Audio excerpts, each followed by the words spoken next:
Hey, this is Jeff. Just showing you my Bolens g212. There's not a whole lot of video on these on the internet anywhere. It's the back end. I know this video is not going to be very great. I'm dealing with my phone, but I had a little problem with it. I picked it up for about $1,000. It was stuck in low range.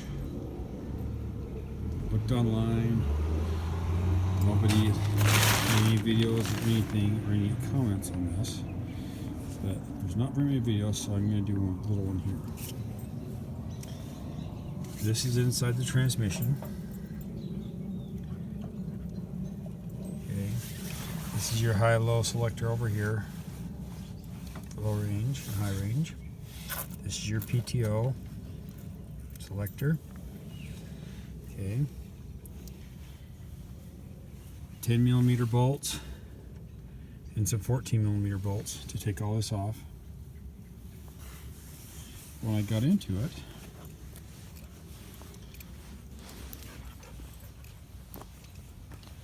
I found that these are the selectors, and this one right here, the selector right here, was rusted solid, and this one right here was rusted solid. With a little bit of WD-40 and some rust remover, I have cleaned it up. Transmission shops around here will not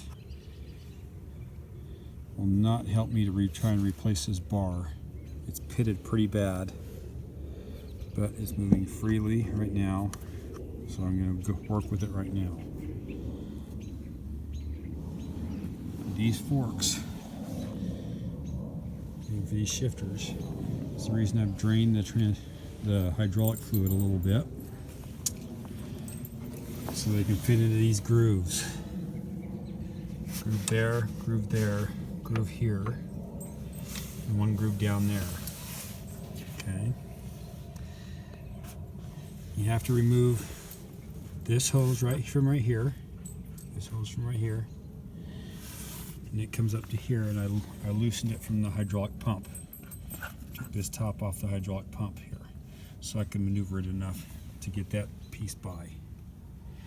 This is the cover, top covers that I had to remove. There's just 10mm bolts on those. Okay. But I wanted to this is the PTO shaft. I just want to let everybody know, because there's not very many videos out there.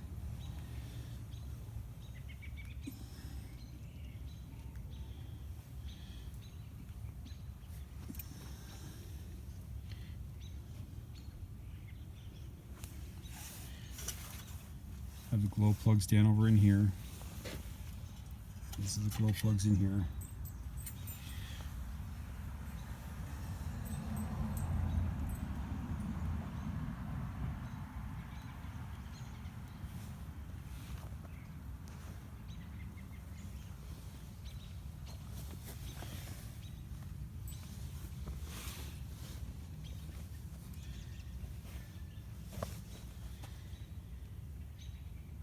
Went and bought new arms for the 3-point hitch.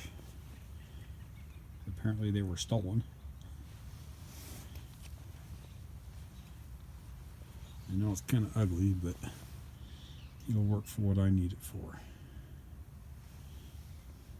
It does need a little bit of wiring work to it. Alright, I'll get back to you in a minute.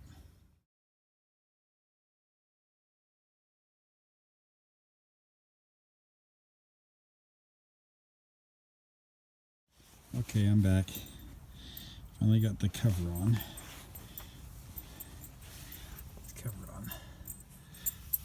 Now putting the bolts back in it.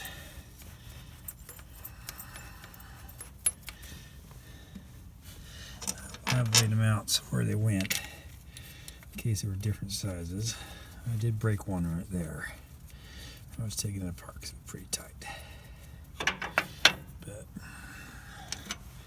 that's all right. I think we'll be okay. I did put a little thin thing of bead of silicone all the way around. So it was silicone, it was gasket silicone on it before. Figured it needed to be somewhat sealed up, so I put a little bit on there.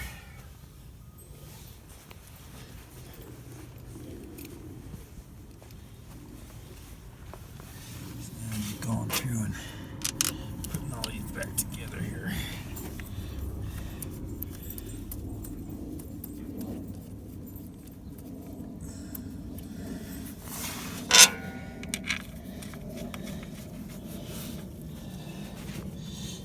Moving it in, you do kind of had to pop up this side right here so I could see where those forks were putting into those gears. You got one back here and one back here, and then remember this right here's got to go in that notch.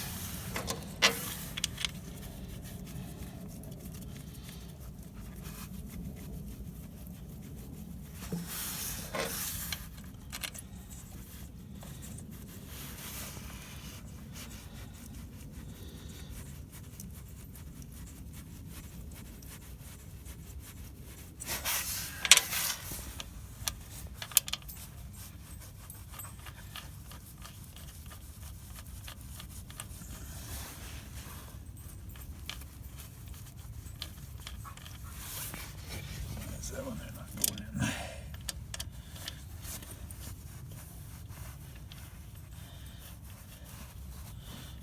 Going on there.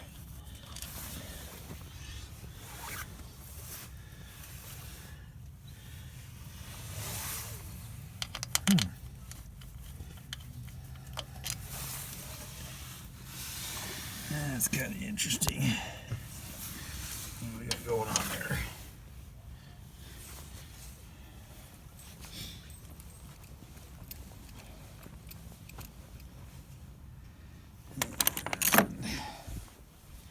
Got a screwdriver there.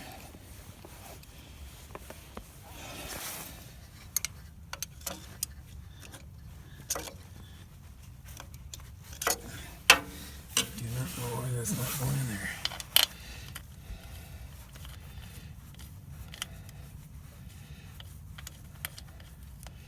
What did I do wrong?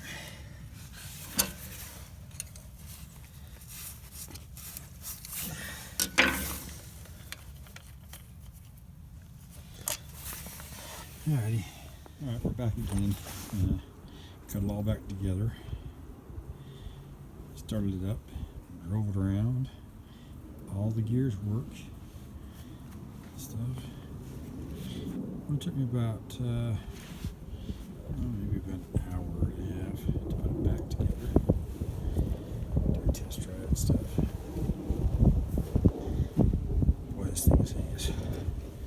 Definitely needs a paint job. Needs a hood. I'm not a big fan of farm fixes. The guy I got it off of is an idiot. Advice. This right here, a cap off of your 5-gallon bucket stuff is not a plug for this.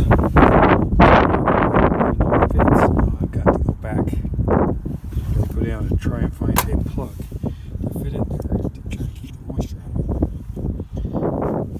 out. Maybe that's the reason why it rusted. I don't know. Got it all back together. It's running good. Now, next thing to tackle is wiring. I've got 50 million wires hanging everywhere here.